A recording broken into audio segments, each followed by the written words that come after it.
Aí entra uma terceira opção aqui, que é você sair dessa bolha, assumir os seus riscos e falar, não vou atender a demanda do Estado, vou viver na minha bolha, vou viver fora disso, vou viver na blockchain. Então você tem a opção de utilizar exchanges que não reportam nada para o Brasil. Não temos certeza se é melhor investir no Brasil ou se é melhor investir fora do Brasil para você que não quer correr risco. Senhores, temos o PL 4173 praticamente aprovado. A gente fica triste quando acontece esse tipo de mudança, porque como eu já falei aqui para vocês em outros vídeos, na minha opinião isso é um regresso ao incentivo para investidores cripto. É um regresso. Mas vamos lá, o que a gente precisa fazer a partir de agora? Eu vejo nesse momento três caminhos, tá? Só que antes de falar desses três caminhos, você precisa saber de uma coisa. Projeto de lei que vai ser convertido em lei, por que agora a gente tem mais certeza do que nunca? Porque quem propôs esse projeto foi o Poder Executivo, ou seja, o presidente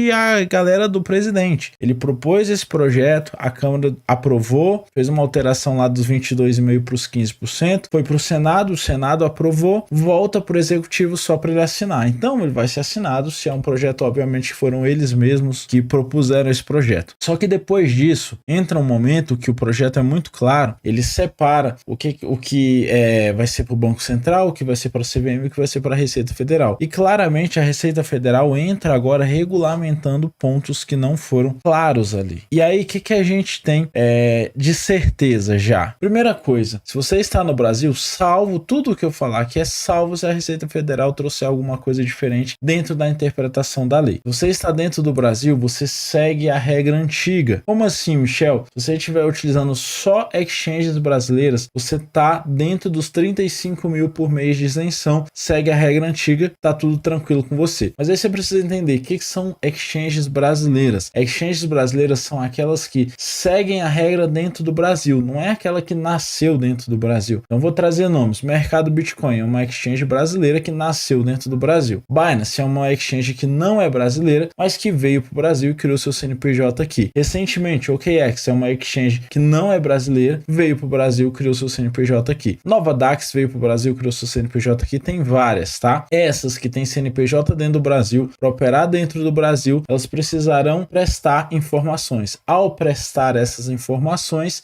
ela está dizendo que você está investindo no Brasil e você está na regra antiga. Isso já funciona da mesma forma que os bancos. Vou te dar um exemplo aqui. O Banco Santander é um banco espanhol. Não é porque ele é espanhol que você está fazendo investimentos internacionais ao investir em alguma coisa lá dentro do Santander. Por quê? Porque o Santander veio para o Brasil e criou seu CNPJ aqui. Funciona do mesmo jeito, tá? Segunda situação é o seguinte: você tá com seus ativos fora, vai continuar com eles fora por sei lá qual motivo. Existem motivos para isso, vou explicar já. Nesses casos, quando você tá com seus ativos fora do Brasil, você entra na regra nova. Qual é a regra nova? 15% de imposto a partir de R$6 mil por ano. Então, na divisão aí, no peso, dá mais ou menos R$500 por mês. Acima de R$500 por mês, você paga 15%. O que são exchanges estrangeiras? Qualquer uma que esteja fora do Brasil, não tenha CNPJ regulamentado no Brasil e todo o mundo DeFi. E aí entra uma terceira opção aqui, que é você sair dessa bolha, assumir os seus riscos e falar, não vou atender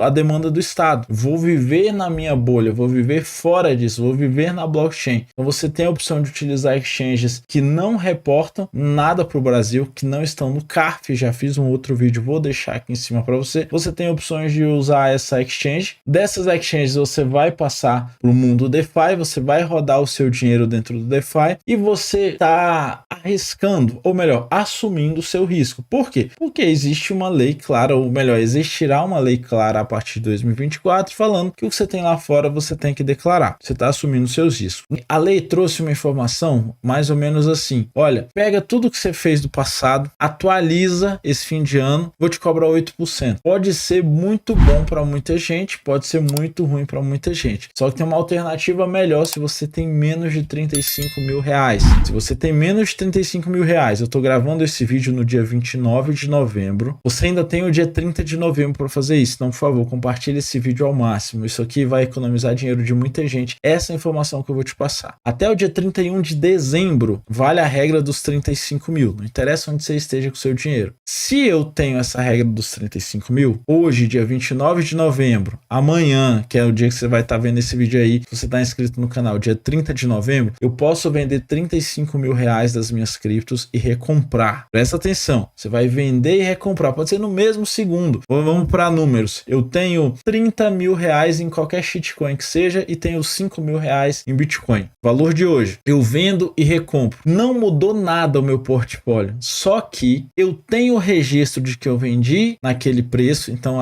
aquele momento ali, o lucro que eu tinha até aquele momento eu realizei. Se eu estou abaixo de 35 mil, não pago imposto. E se eu recomprei naquele mesmo momento, significa que eu comprei no valor atual de 35 mil no nosso exemplo aqui, e eu tô com o meu custo em 35 mil reais. Michel, eu tenho mais de 35 mil reais, por isso que é importante você estar vendo esse vídeo no primeiro momento que eu postei ele. Você vai fazer isso em novembro, você vai fazer isso no dia 1º de dezembro, então você consegue fazer isso com 70 mil reais. 70 mil reais você consegue isentar ele de imposto sem entrar nesses 8% que o governo quer, beleza? Ah, Michel, eu tenho muito mais do que isso. Cara, faz nos 70 mil pelo menos, beleza? Faz nos 70 mil vezes 15%, a gente tá falando de quase 10 mil reais. 70 mil vezes 8%, a gente tá falando aí de mais de 5 mil reais. Então vale a pena você fazer essa manobra que eu estou te ensinando agora. Outra coisa, para muita gente vai valer a pena assumir esses 8% que o governo está propondo. Para outros não vai valer a pena. Para outros